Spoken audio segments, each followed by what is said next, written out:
is our second Eco Schools Youth Climate Change Conference, and this one is entitled Climate Your Way.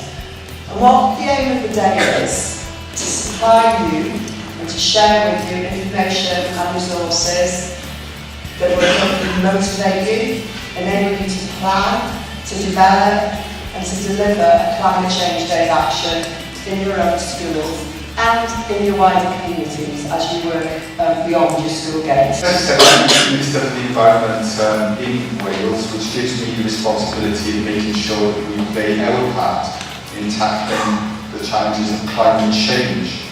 And it's quite a big ask, as you might imagine. It's a massive challenge to the whole world to deal effectively with the threat of climate change. So you're about to hear some very inspiring speeches from young people who are already taking a lot of action to tackle climate change.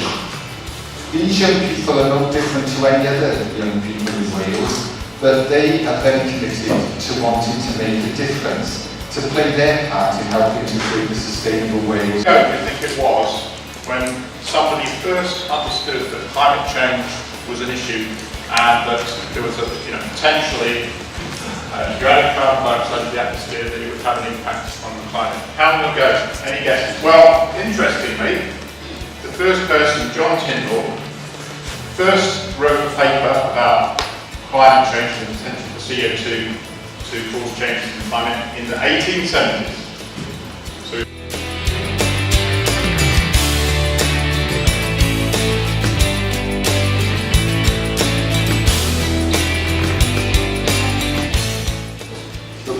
should be putting his money where his mouth is, and that is inspiring young people, combating climate change and tackling global poverty.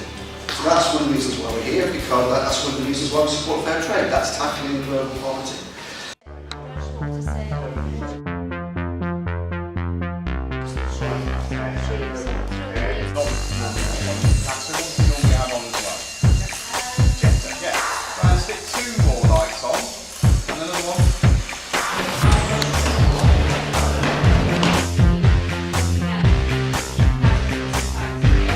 This morning talking about how size of Wales, the phrase size of Wales, is always used in a negative context. You know, a reporter on television will say an area the size of Wales has been flooded or something like that. So we've decided to turn that around and make it a positive statement.